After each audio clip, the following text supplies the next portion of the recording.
Captain Sarah Mitchell gripped the controls of her Apache helicopter as the desert sand whipped around the landing pad.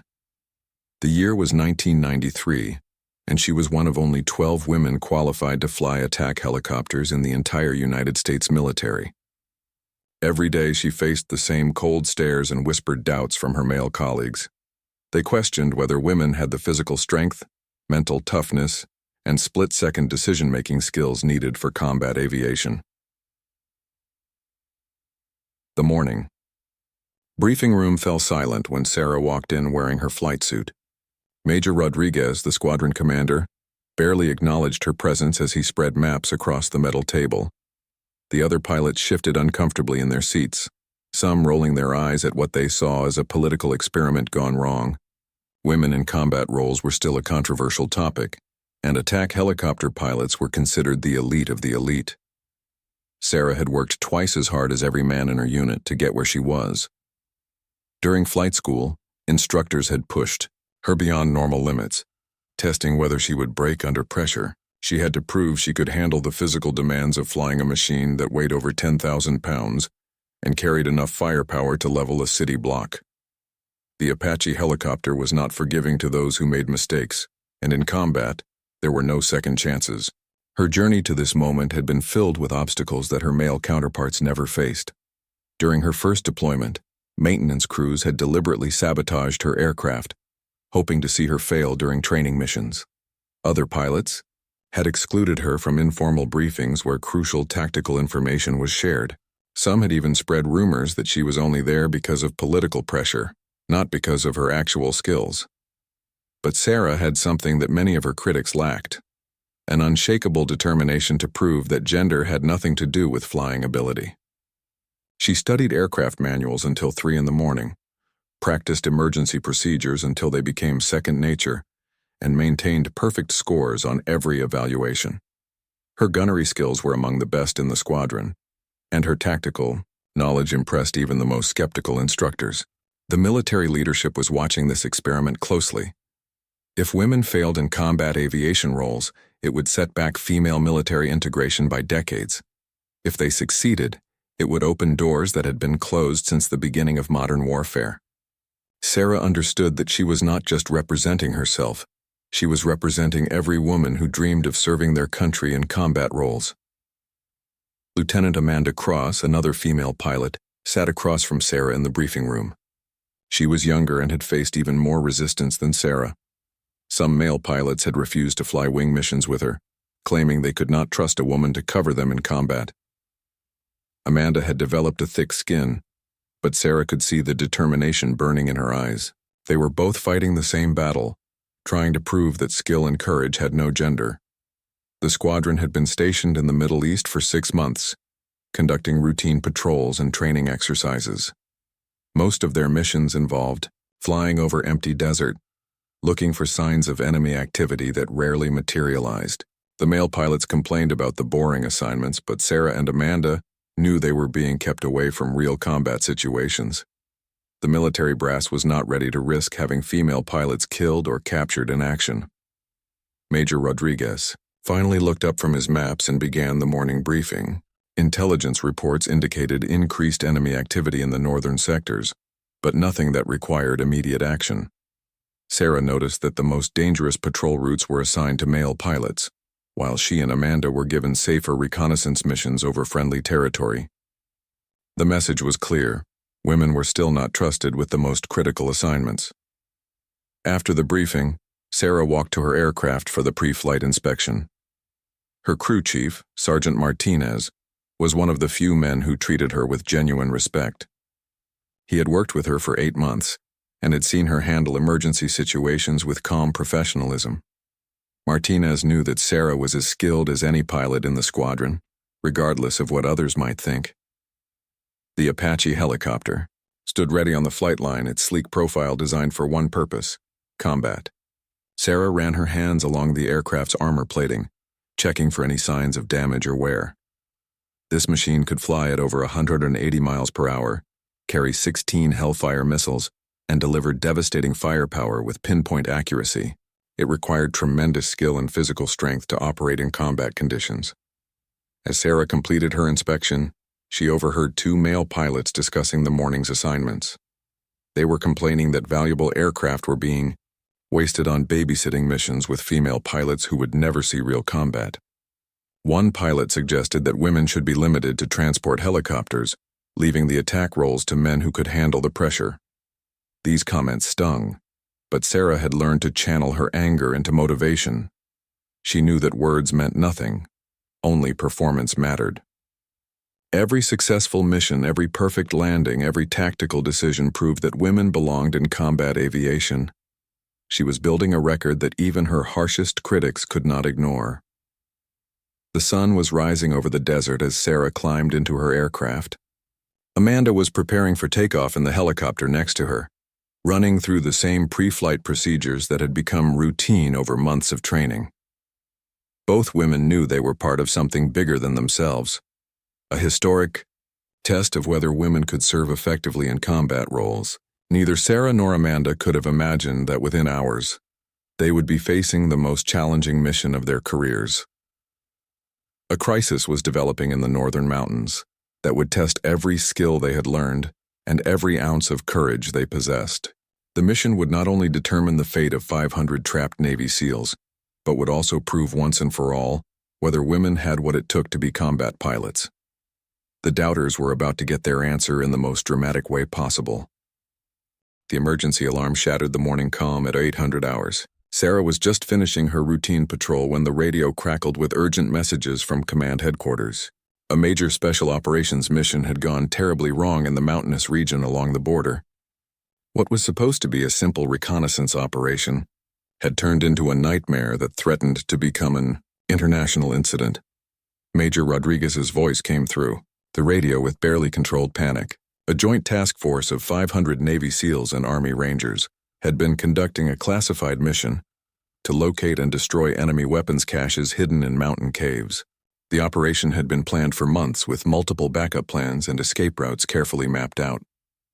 But everything had gone wrong in the span of 30 minutes. The enemy had been expecting them. Intelligence sources later revealed that the mission had been compromised by a double agent who had fed detailed information about the American plan to hostile forces. When the SEALs reached their target zone, they walked straight into a carefully prepared ambush that had been waiting for them for days. Captain Sarah Mitchell listened to the developing situation with growing concern. The trapped American forces were pinned down in a narrow valley surrounded by steep mountain walls. Enemy fighters had positioned themselves on the high ground with heavy weapons, rocket-propelled grenades, and anti-aircraft missiles. Any helicopter attempting to reach the valley would have to fly through a gauntlet of hostile fire from multiple directions. The situation was made worse by the terrain itself. The valley was barely wide enough for helicopters to maneuver, with rocky walls rising over 1,000 feet on both sides. The only way in or out was through a narrow canyon opening that was now controlled by enemy forces. Weather conditions were deteriorating rapidly, with high winds and sandstorms that would make flying extremely dangerous even without hostile fire. Lieutenant Amanda Cross was returning from her patrol when she received the emergency recall order. Her hands tightened on the controls as she listened to the radio chatter describing the desperate situation.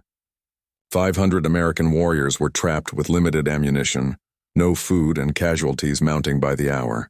Without immediate air support and medical evacuation, many of them would not survive the day. The command center was in chaos as senior officers tried to develop a rescue plan. The nearest Marine air support was 4 hours away, too far to help in time. Army attack helicopters were available, but most of the experienced combat pilots were on other missions or grounded for maintenance issues. The squadron's most skilled pilots were scattered across 3 different countries on various assignments. Major Rodriguez spread aerial photographs across the command table, pointing out the enemy positions that had been identified by satellite reconnaissance. Anti-aircraft missiles were positioned at the valley entrance, making any direct approach extremely dangerous. Machine gun nests were dug into the rocky slopes, creating overlapping fields of fire that would target any rescue aircraft. The enemy had turned the valley into a death trap. Sarah studied the tactical situation with the eye of an experienced pilot. The mission would require precision flying at low altitude through dangerous terrain while under heavy fire. Pilots would need to coordinate complex attack patterns while providing cover for rescue helicopters. It was exactly the type of high-stakes combat mission that women pilots had never been allowed to attempt. The squadron's senior male pilots gathered around the command table to discuss attack options. Captain Williams, a veteran with over 200 combat hours, shook his head as he examined the intelligence reports. The mission was suicidal, he declared. Any pilot attempting to fly into that valley would be shot down within minutes. The enemy had too many advantages: high ground, prepared positions, and superior numbers. Colonel Hampton, the base commander, arrived to take personal control of the rescue operation. He was a decorated veteran who had flown combat missions in 3 different wars. Hampton understood that 500 American lives hung in the balance, but he also knew that sending pilots on a suicide mission would only add to the casualty count without helping the trapped forces. The debate continued for precious minutes while the situation in the valley grew more desperate. Radio communications with the trapped SEALs painted a grim picture. Enemy forces were closing in from 3 directions, and American ammunition supplies were running critically low. Several SEALs had been wounded and needed immediate medical attention that could only be provided by evacuation to a field hospital. Captain Mitchell found herself excluded from the tactical planning session. The senior officers were discussing pilot assignments among themselves, automatically assuming that the mission would be flown by male pilots. Sarah and Amanda stood at the edge of the room, watching as decisions were made about their colleagues and friends who were trapped in the valley. The irony was not lost on either woman. They had trained for exactly this type of mission for months, studying mountain flying techniques and practicing precision attacks in difficult terrain. Their gunnery scores were among the highest in the squadron, and their tactical knowledge was as comprehensive as any pilot in the unit. But when the real test came, they were being sidelined because of their gender. Amanda spoke quietly to Sarah as they watched the planning session. She pointed out that the squadron was short of experienced pilots for such a complex mission. Several aircraft were grounded for maintenance, and 3 pilots were recovering from injuries sustained in training accidents. The available male pilots would be outnumbered and overwhelmed by the scope of the rescue operation. Sarah realized that this crisis presented both the greatest danger and the greatest opportunity of her career. If women pilots could prove themselves in this situation, it would settle the debate about female combat aviation once and for all. But failure would not only cost lives, it would set back women's military integration by decades. The radio crackled with another desperate message from the trapped SEALs. Enemy mortar fire was increasing, and the Americans were taking casualties they could not afford. Time was running out, and conventional rescue options were proving inadequate. The military leadership would soon have to choose between accepting heavy losses or taking unprecedented risks.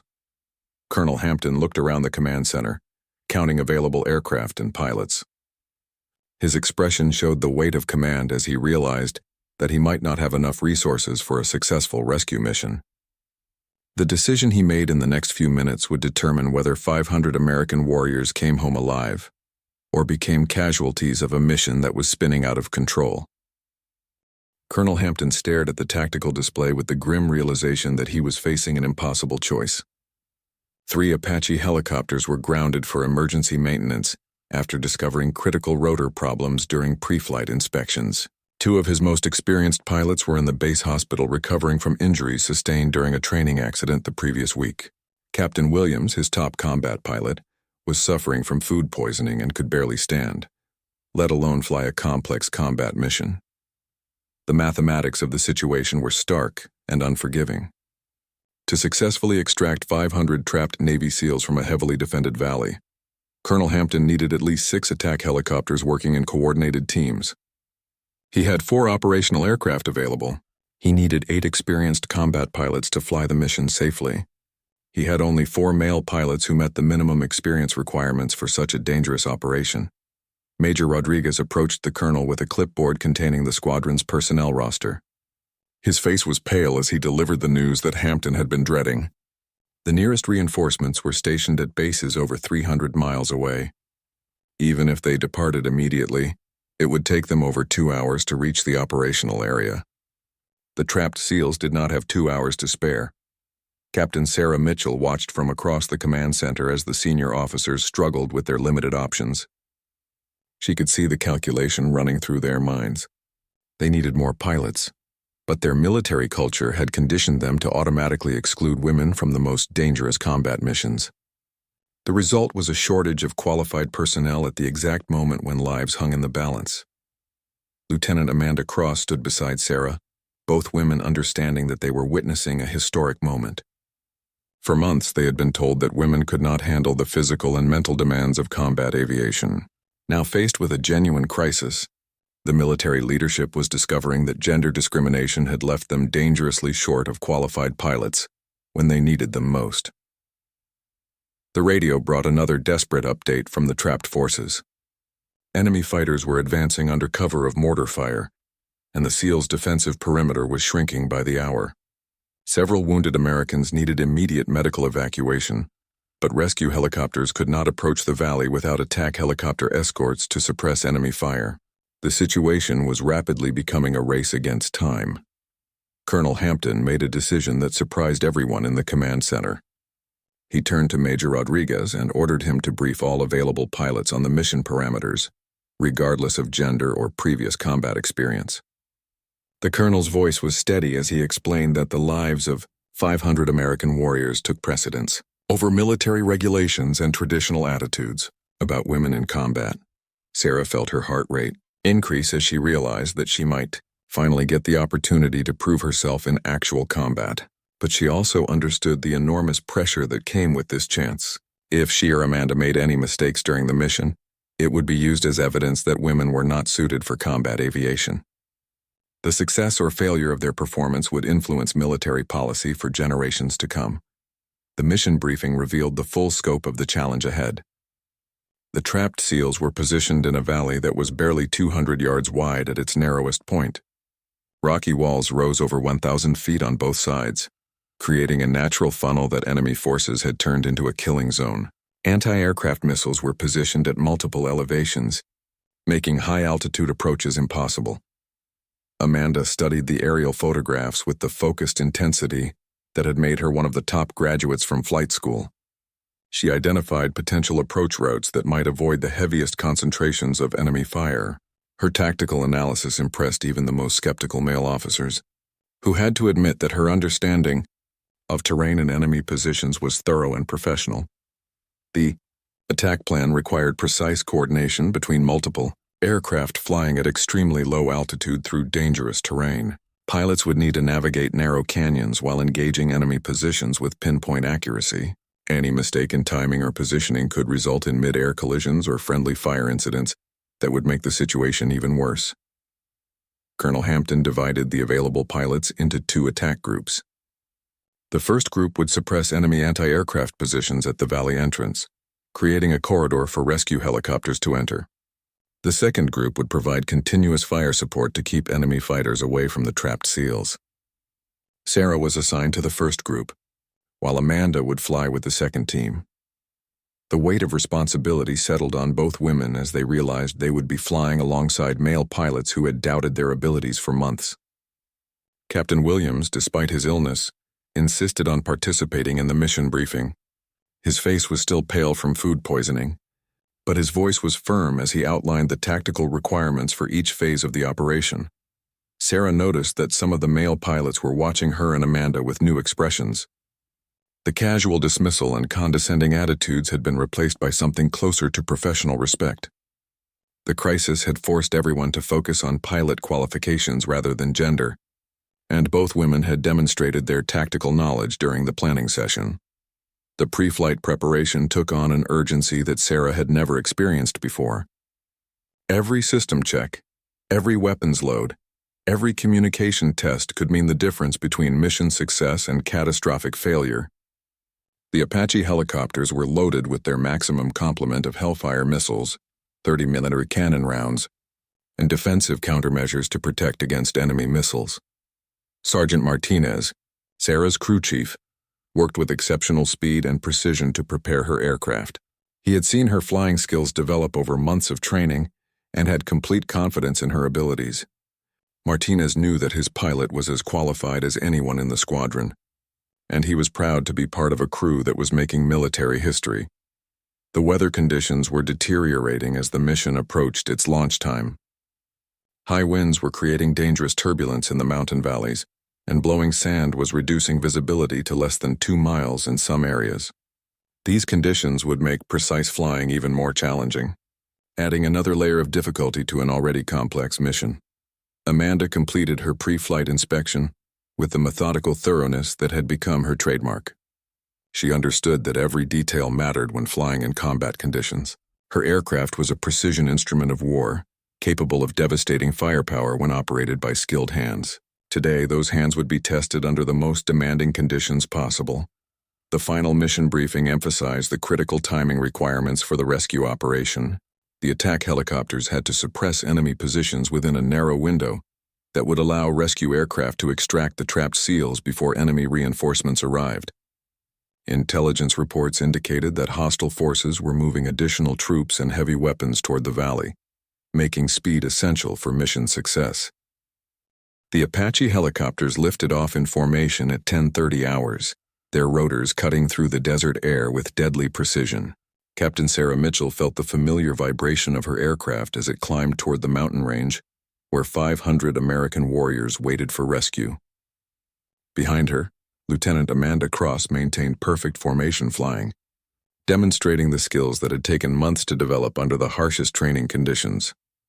The flight to the target area took them over increasingly rugged terrain.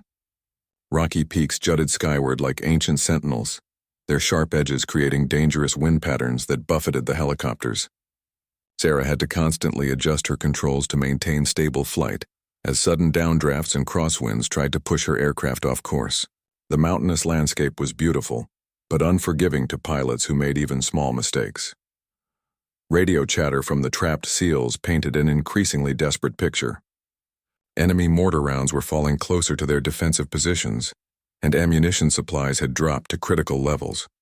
Several wounded Americans were in urgent need of medical attention that could only be provided by immediate evacuation to a field hospital. The window for a successful rescue was closing rapidly. Colonel Hampton's voice crackled through the radio as he coordinated the complex rescue operation from the command center.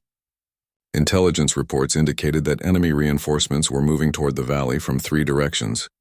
Heavy weapons and additional anti-aircraft missiles were being positioned to prevent any rescue attempts.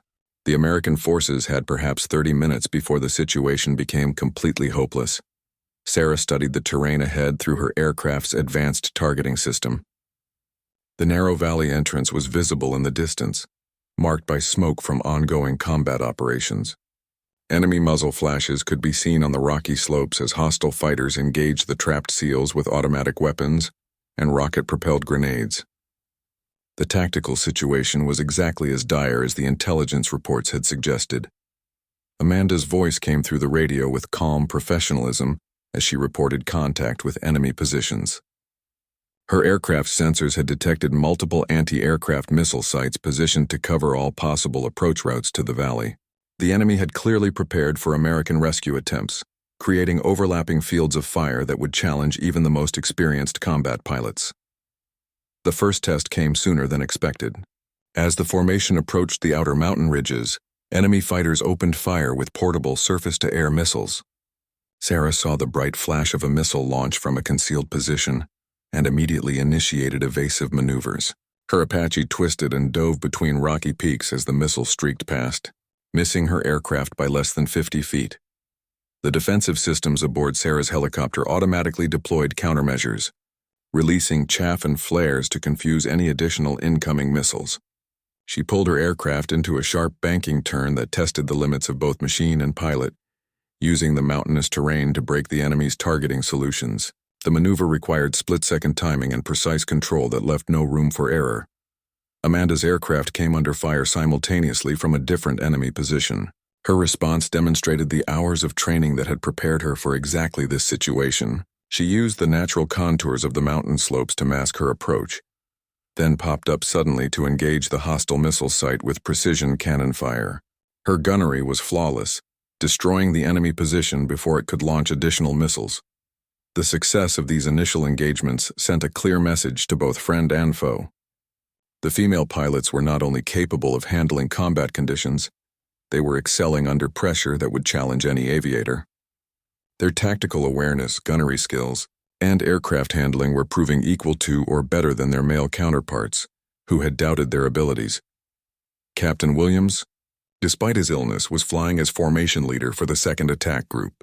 His voice came through the radio with genuine admiration as he watched Sarah and Amanda's performance during the first enemy contact. The women were flying with a level of skill and aggression that impressed even the most experienced combat veterans in the squadron. The approach to the valley entrance required navigating through a maze of rocky canyons where enemy fighters had prepared multiple ambush positions. Sarah led her section through a series of sharp turns and altitude changes, designed to prevent the enemy from establishing effective targeting solutions. Her flying was smooth and confident, showing no signs of the stress that would have overwhelmed less experienced pilots. The trapped SEALs radio operator provided real-time updates on enemy positions as the rescue helicopters approached. His voice was strained with exhaustion and pain, but his tactical information was precise and invaluable. The enemy had concentrated their heaviest weapons at the valley entrance, creating a gauntlet that any rescue force would have to penetrate under intense fire. Amanda's aircraft suddenly shuddered as enemy machine gun fire raked across her armor plating. The rounds sparked harmlessly off the Apache's protective systems, but the attack served as a reminder of how quickly the situation could turn deadly. She responded by identifying the enemy firing position and engaging it with a Hellfire missile that eliminated the threat with devastating precision. The coordination between aircraft was flawless, as the attack helicopters worked together to suppress enemy positions. Sarah and Amanda moved their aircraft in perfect synchronization, covering each other's approaches and withdrawals while maintaining continuous pressure on hostile forces. Their formation flying was so precise that it looked choreographed, but it was actually the result of countless training hours and natural talent. As they reached the final approach to the valley entrance, the intensity of enemy fire increased dramatically. Rocket-propelled grenades streaked past the helicopters while heavy machine guns created deadly crossfires designed to trap any rescue aircraft. The enemy had clearly studied American tactics and had prepared countermeasures specifically designed to defeat helicopter operations. Sarah's targeting system locked onto a concealed anti-aircraft missile site that posed the greatest threat to the incoming rescue helicopters. The position was well camouflaged and protected by natural rock formations, making it a challenging target that required precise weapon delivery.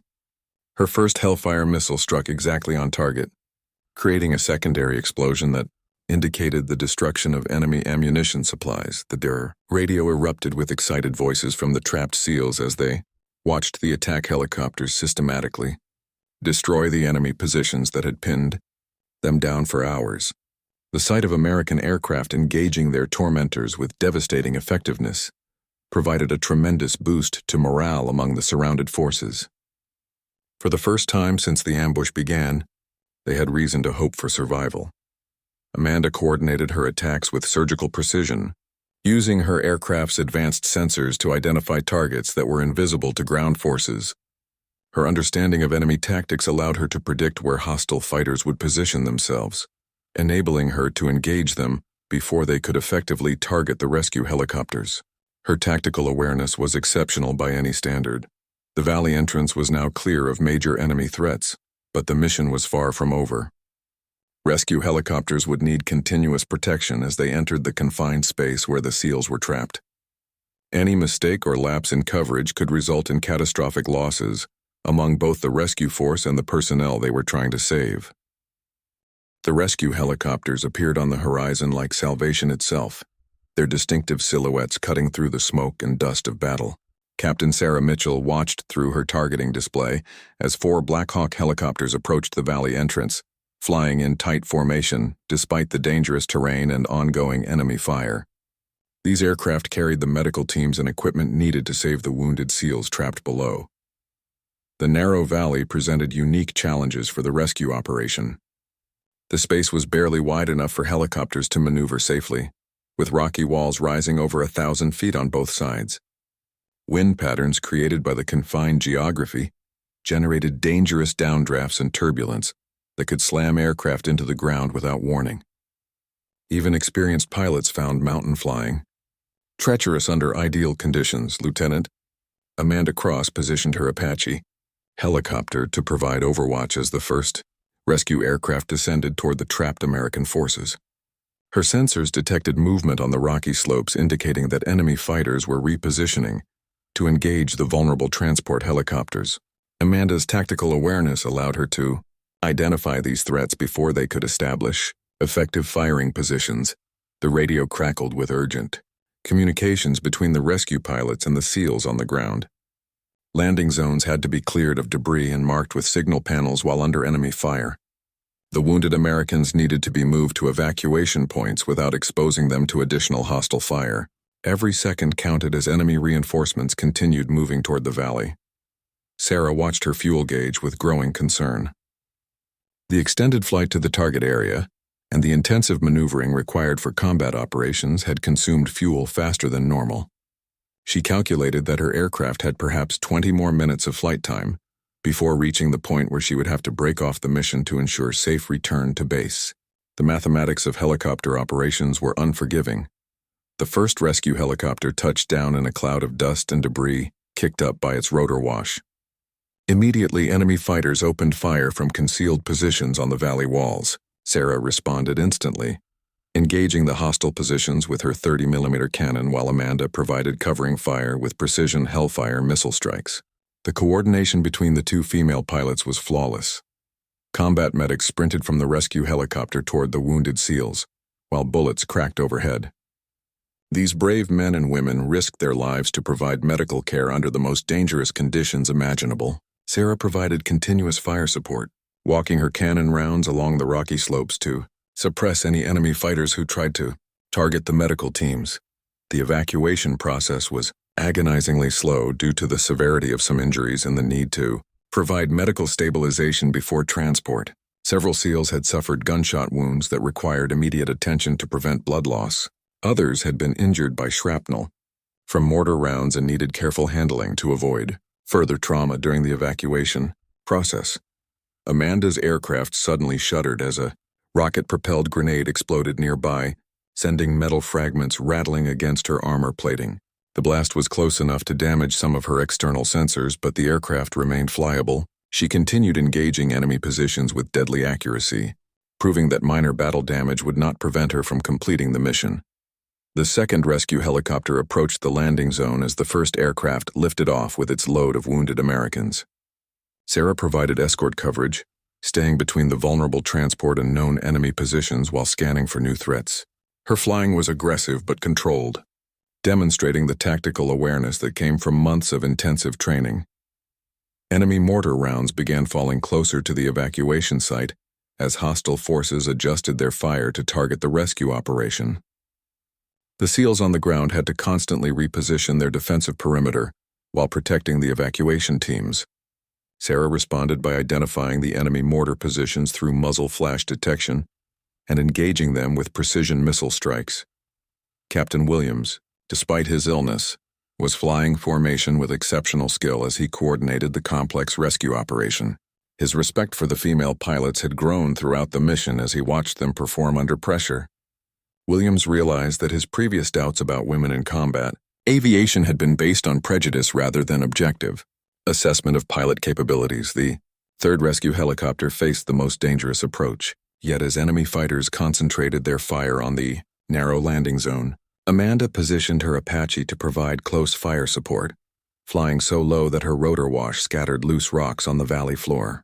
Her cannon fire was precisely aimed to avoid any possibility of hitting friendly forces while effectively suppressing enemy positions.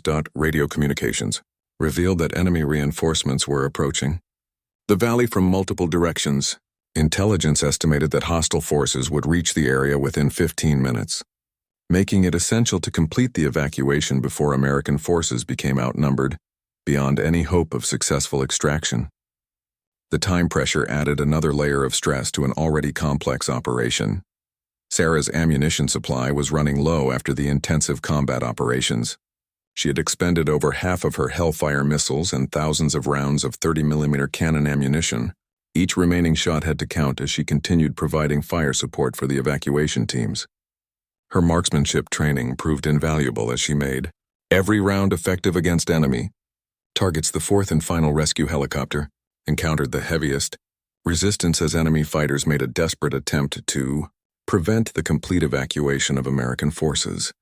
Sarah and Amanda coordinated their attacks to create a protective corridor around the transport aircraft, using their remaining ammunition with surgical precision to eliminate the most dangerous threats. Ground fire intensified as the last groups of SEALs moved toward the evacuation point. These warriors had fought for hours against overwhelming odds, displaying the courage and determination that made them among the world's elite military forces. Sarah felt honored to be supporting these brave men who had never questioned her right to be there when bullets started flying. The final rescue helicopter lifted off with its precious cargo of American warriors, as Sarah and Amanda provided escort coverage. All 500 SEALs had been successfully evacuated from the valley, with casualties much lower than anyone had dared hope. The rescue operation had succeeded despite the overwhelming odds and the dangerous terrain that had made it seem impossible. As the formation of aircraft climbed away from the valley, Sarah reflected on the events of the past few hours. She and Amanda had proven beyond any doubt that women could fly combat missions with skill and courage equal to their male counterparts. The doubters would have to find new arguments, because the evidence was now written in the successful completion of one of the most challenging rescue missions in military history. The flight back to base was subdued as pilots and crews processed what they had accomplished. Radio chatter was minimal, as everyone focused on the careful navigation required to safely return their aircraft and passengers. But there was an underlying sense of pride and accomplishment that came from knowing they had saved the lives of 500 fellow Americans under the most demanding conditions. The helicopter formation touched down at the base airfield as the sun began its descent toward the western horizon. Captain Sarah Mitchell's hands were steady as she shut down her Apache's engines, but she could feel the adrenaline slowly leaving her system after hours of intense combat operations. The mission had been successful beyond anyone's expectations, but the full impact of what had been accomplished was just beginning to register. Lieutenant Amanda Cross climbed down from her aircraft with the same calm professionalism she had displayed throughout the mission. Her helicopter showed visible battle damage from the rocket-propelled grenade explosion, but she had continued flying and fighting without complaint. The maintenance crews gathered around her aircraft to assess the damage, shaking their heads in admiration at her ability to complete the mission despite the hostile fire. The rescued Navy SEALs were being transported to the base hospital for medical evaluation and treatment. Many of them had minor injuries that could be treated quickly, but several required immediate surgery for gunshot wounds and shrapnel damage. The fact that all 500 men had been evacuated alive was being hailed as miraculous by the medical teams who understood how badly the situation could have ended. Colonel Hampton was waiting on the flight line as the pilots completed their post-flight procedures. His expression showed a mixture of relief, pride, and something that looked remarkably like surprise. The mission had succeeded despite odds that had seemed insurmountable just hours earlier. The performance of all the pilots had been exceptional, but the contribution of the 2 female aviators had been particularly noteworthy. Word of the successful rescue operation was already spreading throughout the military community. Communications officers were fielding calls from senior commanders who wanted to understand how such a complex mission had been completed with minimal casualties. The story of female pilots proving themselves in combat was generating intense interest at the highest levels of military leadership. Sarah walked slowly around her aircraft, conducting the post-flight inspection with methodical care. Every system had performed flawlessly during the mission, and the Apache had proven once again why it was considered one of the world's most effective combat helicopters. But machines were only as good as the people who operated them, and today had demonstrated that skill and courage were not limited by gender. The squadron pilots gathered in the briefing room for the mission debrief, a standard procedure that allowed commanders to analyze what had worked well and what could be improved in future operations. The atmosphere was different from previous meetings. The casual dismissal and condescending attitudes that had characterized earlier interactions with the female pilots were notably absent. Captain Williams looked pale but determined as he took his seat for the debrief. Despite his illness, he had flown the mission with his usual skill and had witnessed firsthand the exceptional performance of Sarah and Amanda under combat conditions. His perspective on women in combat aviation had been fundamentally changed by the events of the day. Major Rodriguez began the debrief by reviewing the tactical situation that had confronted the rescue force. The enemy had prepared well-coordinated defenses that should have made the mission extremely costly, if not impossible. The success of the operation was due to superior pilot training, excellent aircraft maintenance, and exceptional individual performance under pressure. The discussion of individual pilot performance was remarkable for what was not said as much as for what was acknowledged. There were no qualifying statements about the female pilots' contributions, no suggestions that they had been lucky or that the mission had been easier than expected. Their performance was evaluated by exactly the same standards applied to their male colleagues. Amanda's tactical awareness and gunnery accuracy received particular praise from the intelligence officers who had monitored the mission. Her ability to identify and engage enemy positions before they could effectively target the rescue helicopters had been crucial to the mission's success. Her flying skills under fire had impressed even the most experienced combat veterans in the squadron. Sarah's leadership during the critical phases of the operation was acknowledged by pilots who had initially questioned whether women could handle the stress of combat aviation. Her calm decision-making under fire and her ability to coordinate complex attack patterns while engaging multiple enemy targets had demonstrated mastery of combat flying that could not be dismissed or minimized. The successful evacuation of 500 trapped SEALs. Without losing a single rescue, aircraft was being analyzed by tactical experts who were trying to understand how such a complex operation had been completed with minimal casualties. The preliminary assessment suggested that the mission had succeeded because of exceptional pilot performance rather than luck or enemy incompetence. Colonel Hampton addressed the assembled pilots with unusual solemnity as he discussed the broader implications of the day's events. The military had been conducting an experiment in gender integration that had been watched closely by political leaders, military commanders, and the general public. The results of that experiment were now clear for anyone willing to examine the evidence objectively. The debate about women in combat aviation could no longer be based on theoretical concerns about physical strength, mental toughness, or tactical capability.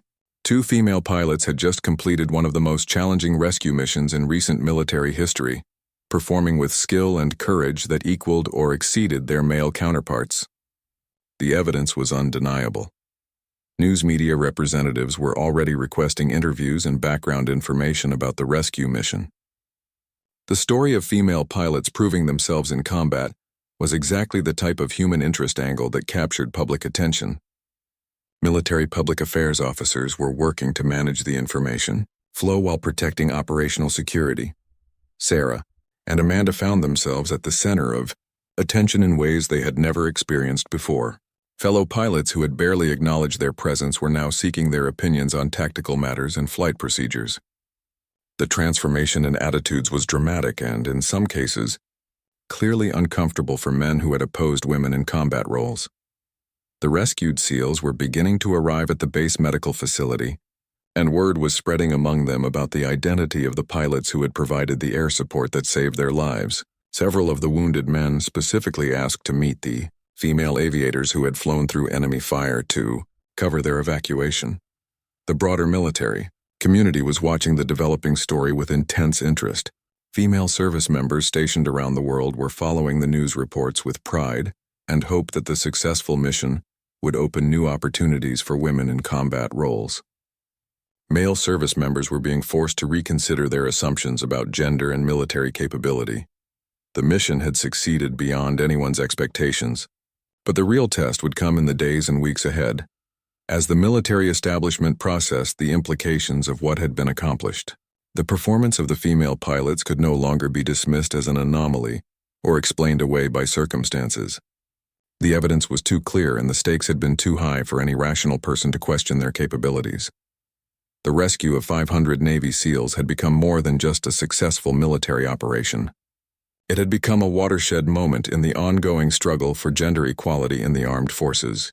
The doubters had been proven wrong in the most dramatic way possible, and the military would never be quite the same again. 6 months after the rescue mission, Captain Sarah Mitchell stood before a packed auditorium at the National Defense University in Washington, D.C. The audience included senior military officers, government officials, and representatives from allied nations who had come to hear about the mission that had changed military aviation forever.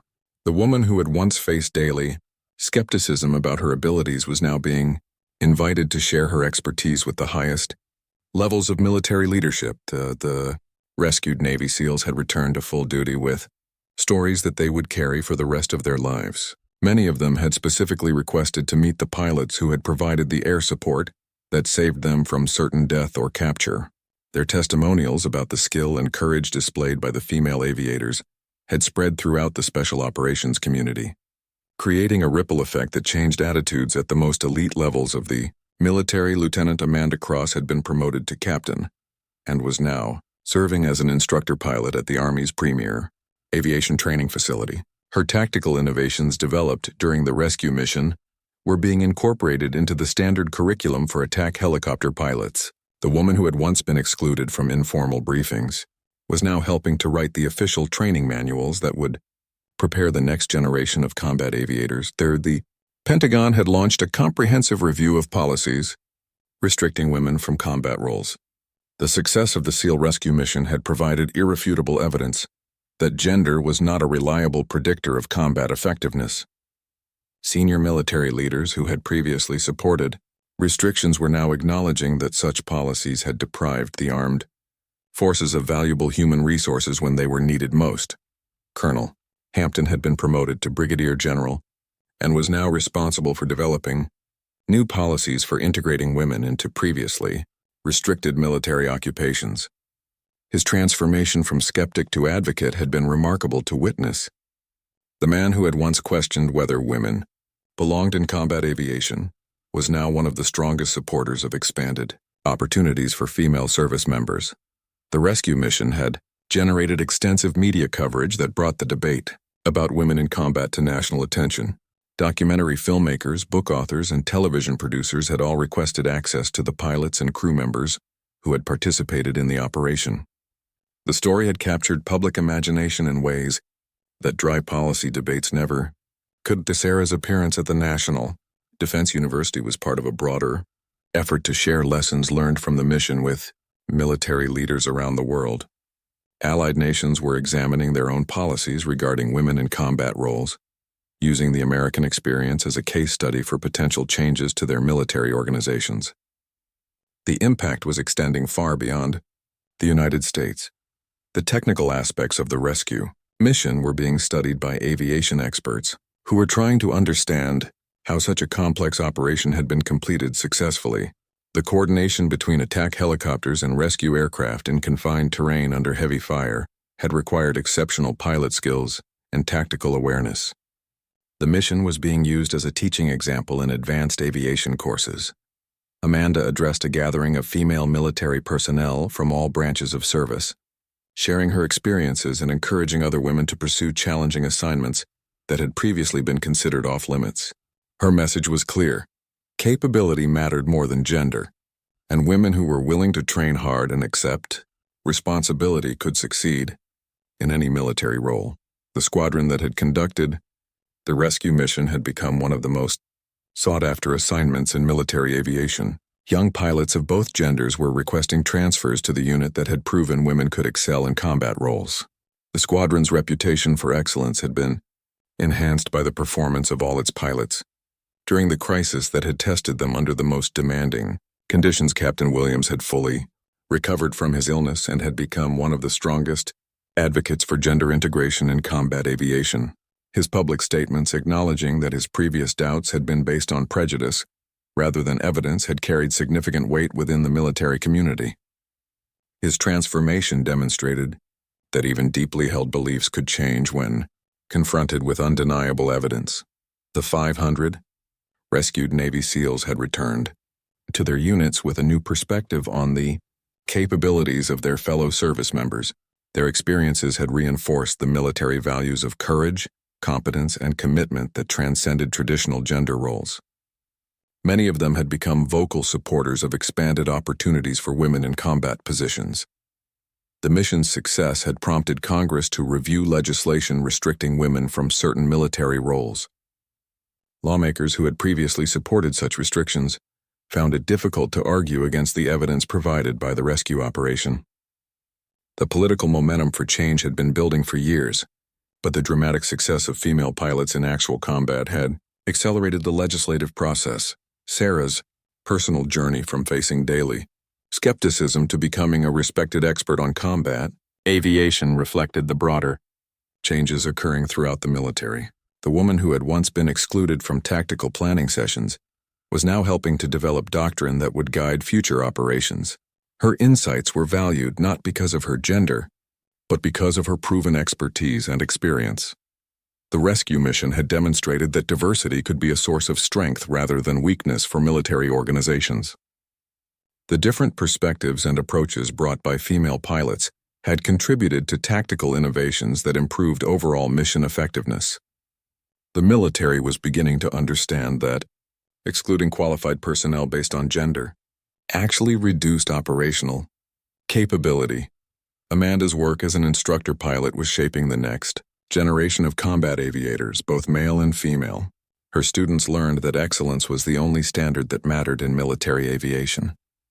The lessons she taught went beyond technical skills to include the mental toughness and determination required to succeed under pressure. The broader impact of the mission extended beyond military aviation to influence attitudes about women in all combat roles. The success of the female pilots had provided ammunition for advocates seeking to expand opportunities throughout the armed forces. The evidence from the rescue operation had become a powerful tool for change that could not be ignored or dismissed. 5 years later, the military landscape had been fundamentally transformed. Women were serving in combat roles that had been closed to them for generations, and their performance continued to validate the decisions that had opened these opportunities. The rescue of 500 Navy SEALs had become more than just a successful military operation. It had become the catalyst for a revolution in military culture and policy. The doubters who had questioned whether women could pilot attack helicopters had been proven wrong in the most dramatic way possible. The evidence was written in the successful completion of one of the most challenging rescue missions in military history, carried out by pilots whose gender had proven irrelevant to their ability to perform under fire. The mission had changed everything, and there was no going back to the old assumptions and limitations that had held back half of the military's potential talent for so long.